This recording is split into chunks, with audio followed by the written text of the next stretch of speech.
Swimming is not rocket science, yet every year thousands of people around the world give up on learning to swim because they think it's not for them, it's too complicated, it takes them longer than expected, they cannot find the right information to learn from, or they don't have access to the right teacher and guidance. In this video, I will share with you 3 pieces of information that will absolutely smash through any limiting beliefs that you have about learning to swim and will help you to speed up the process from several months to just few days of deliberate training. Knowing those 3 things will not only accelerate your learning, but also help you stop wasting your time by doing unnecessary drills or spend time on doing something that is an absolute BS and fluff, not necessary to actually be comfortable in the water. If you see my face for the first time, my name is Alan Chi. I learned to swim at the age of 32 and it completely changed my life. I spent the past few years learning everything there is about water safety and educating myself about swimming. I'm also a lifeguard and a private swimming instructor, teaching people to swim and build water confidence all over the world. If I was starting to learn to swim all over again, I would focus on those 3 things that I'm going to list right now.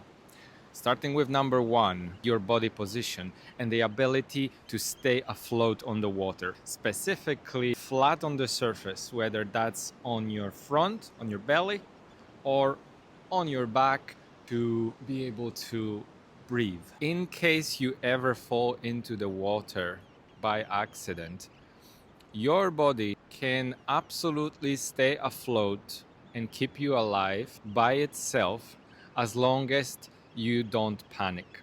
I will tell you about how to handle panic in the 3rd tip later on in the video. Contrary to what you see in the swimming pool when you observe other people, some of them keeping their head above the water, you want to keep your face in the water most of the time and stay flat on its surface, including your face. Staying flat on the surface is much easier and it requires less effort than if you pop your head up and your legs sink. For a long period of time before I started learning to swim, I was convinced that you need to keep your head above the water during swimming, where in fact, in order to stay flat on the surface, you need to put your face down in the water too.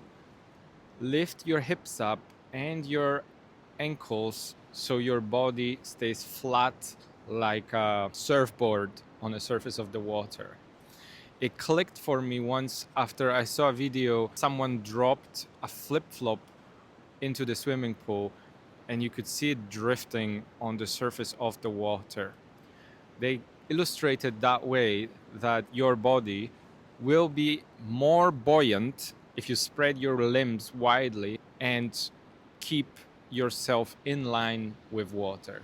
The cool thing is that you can practice this in shallow water before you ever venture into deeper part of the swimming pool, and it's a safe exercise. You can simply stand in the water up to your waist and practice laying down on your front or laying down on your back and floating like a starfish. Floating on the back was quite a difficult thing for me to get at the beginning.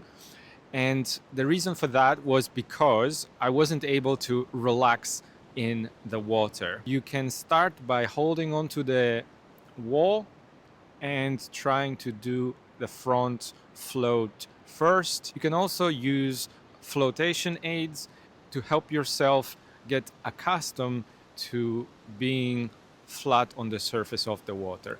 Once you get that, everything else will become easier. You can practice that before you start learning anything else. The second point to pay attention to and learn is the ability to regain standing position from your floats, whether that's from the front or from the back. You have to be able to stand up without losing any balance, without going into panic and being disoriented what's going on. You have to be able to not only regain the position, but turn around in 360 degrees and be able to start and stop moving and just feel familiar with the water. You can practice this in about waist height water. Before you go into any deeper, you need to be able to lay flat down on the surface and then stand up without having any trouble. When you can stand up from lying down, or if you can stand up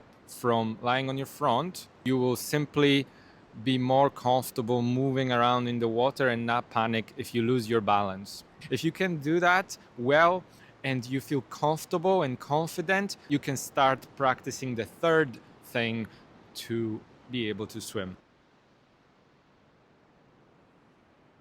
And the third thing that is crucial to becoming confident in the water and learning to swim is the skill of breathing.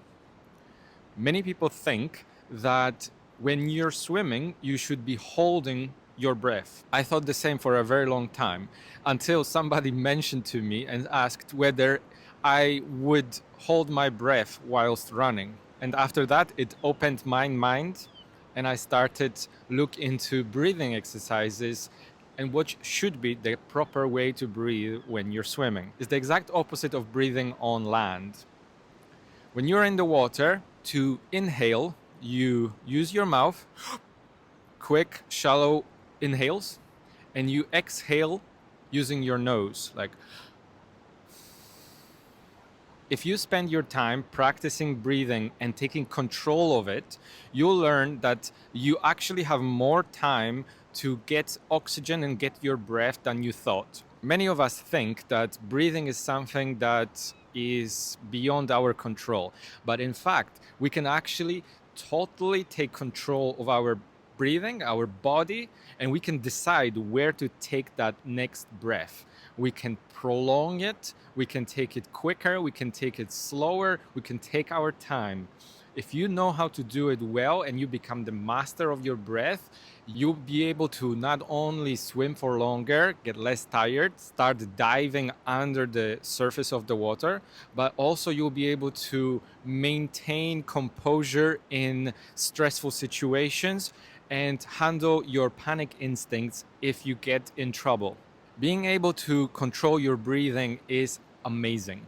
I find it incredible when I can decide when to take that next breath and how long to exhale the air out of my lungs for. You'll learn that your body and your lungs can handle much more than what you thought of. If you spend some time to do some breathing exercises, you'll see a massive improvement in your swimming, but also in your other fitness activities and everyday life fitness in general. One of the unexpected benefits of me improving my lung capacity was the fact that I actually stopped smoking. The fact that I was getting better and better at swimming and able to swim further and further distances encouraged me to drop smoking and never look back. For some reason, when I was taking my swimming teaching course, the breathing ended up being one of the last elements of swimming teaching on the priority list, where in fact, in my opinion, it is one of the most important, if not the most important thing when you're trying to learn to swim. So once again, the no BS 3 things to know to learn to swim is your body position, your ability to move around and regain stand-up position, and your breathing. Lay down flat on the water to see that your body can float, then pop that head up quickly to get some air and lay flat down back to continue moving. If you learn those three things, everything else will come naturally to you and you will find it easier to practice the swimming strokes, whether that's breaststroke or front crawl or backstroke. If you know these three things, it will come easier to you because you won't be fighting for survival. You won't be fighting for your life. You will be comfortable in the water. And you cannot start learning to swim until you're actually comfortable in the water.